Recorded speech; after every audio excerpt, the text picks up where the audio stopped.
I'm going to share with you why you are not getting people to buy from your farm. And the first reason is lack of trust.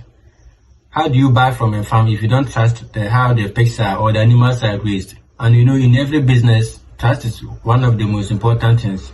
If people don't know or don't believe in you, or they don't believe what you're doing, it's hard for them to trust you with their money.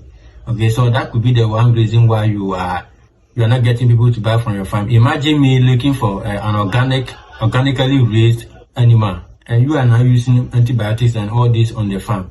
It means I'm not coming to you to buy your animals, okay? Or maybe I don't even know what you're using to raise your animals, whether you use antibiotics or not. You might claim that you're not using antibiotics, but you're using it.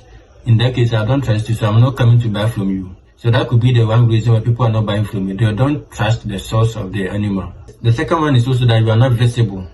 That is lack of marketing. There's no way people can have access to you. They don't even know you exist. In that case, that one is definitely the case, the cause of it. Nobody knows you. Nobody knows you exist. So how do you expect people to get to where your farm is to buy from you? So that is one of the reasons why people are not buying from you. And you should start to make yourself visible by being online, or even in your community. You should be visible. Let people know what you're doing, and then you get them to even use their mouth to reference you to other people. You get a referrals. That one is just free, and it's one of the most effective ways to get people to buy from you. And the next reason is there's inconsistency in your product. Imagine somebody comes to buy, like I come to buy from your farm, and this time around I took the animal and then the fat content was cool for my restaurant, so my customers liked the pork, and then they always come back to my restaurant. But the next time I come to your farm, I buy the same kind of animal for the same price. I take it to my restaurant. After butchering and then slaughtering everything, I realize that the fat is too much, such that my customers start complaining here and there. And then I come to tell you this is what has happened, and then you tell me you are going to correct it. And then the next time you are able to correct it, but the following time I come back, you have repeated the same mistake again. In that case, you're being inconsistent, and I can't also drive people away in today's business where everybody is ready to snatch another person's customers. So they are not going to risk that, and then they will avoid you by going to somebody who will be consistent. If I want just 2 inches of back fat, somebody will be able to produce that for me. So I'm going to that particular person. I will stay with the person for long. So if you want to be somebody that they will always come to you, ensure that you are consistent with your production.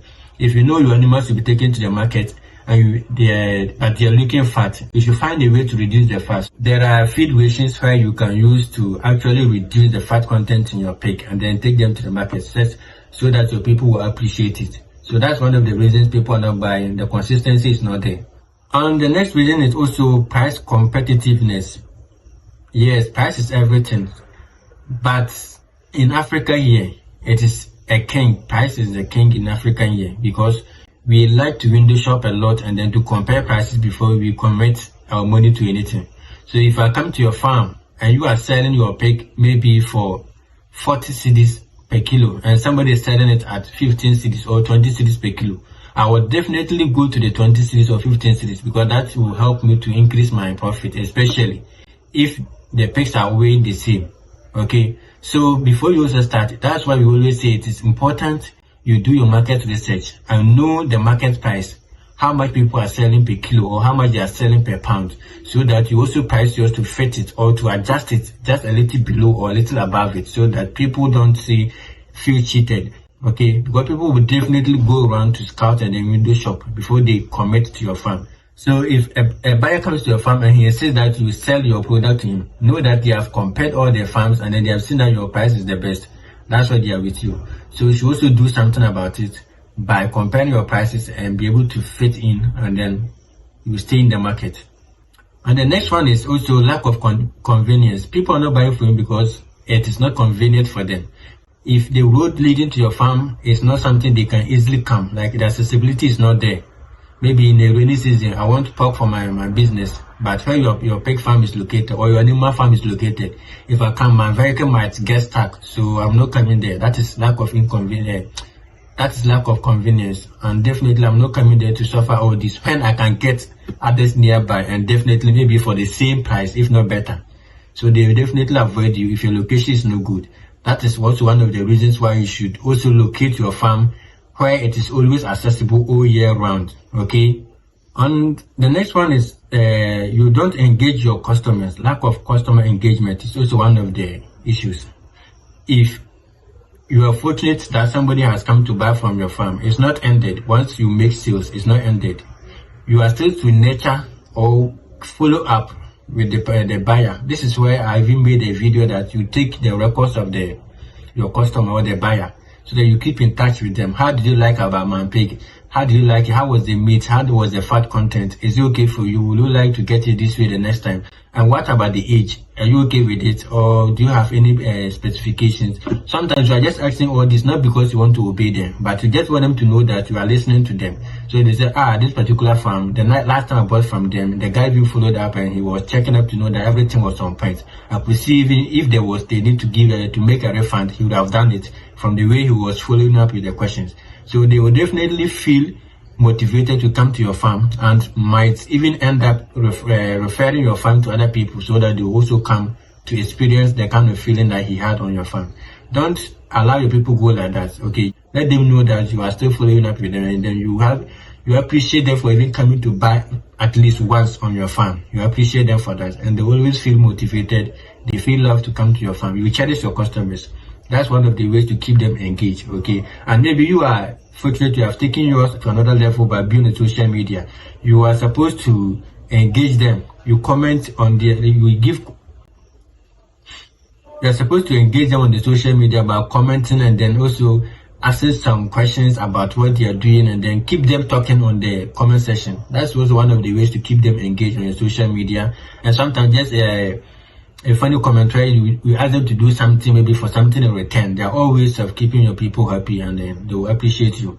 And there's another reason why people must not buy from you, and that one may sometimes be out of your control, and that one is the changing preference of customers. You know, as time goes on, people keep changing their preferences. Maybe he used to take this particular meat, and then he went to the hospital, and then the doctor advised that, no, you have to cut down on this meat, so don't go there again for maybe this kind of this number of days. Don't go there to buy it again, or don't eat this particular food. In that case, you have no control and you can't do anything about it. And if you want to still fit in, what you can do is to also adjust your product to fit such people. Maybe if they are not to take pork, you can also find a way to still fit in. Maybe fatty pork is what they are not supposed to take. You can find a way to also fit in by producing like sausage or even just the internal organs. Sell those ones to the such people, so they will gladly appreciate you. So as the changing needs, as the customer needs changes, you have to also change to suit them. If a buyer previously didn't care about the kind of treatment you give to your animals, but now has come to realize that the animals are supposed to be cared for and then raised properly, and then if that particular person was not paying attention to the use of medications and then antibiotics on their farm, but now has come to realize that he needs to take something organic in order to have a healthy system, in that case, you also find a way to go organically to serve that particular customer. If he think that the person is worth keeping, you have to also change. You know, they say if the drummer changes how he beats the drum, you also change your dancing to fit it, okay, else you'll be lost. And these are some of the reasons why people are not buying. And I think if you do the other way around, people start to appreciate your farm and they'll come to you, and you see a boost in your sales. That's basically what I wanted to share with you today. I'm sure you like it.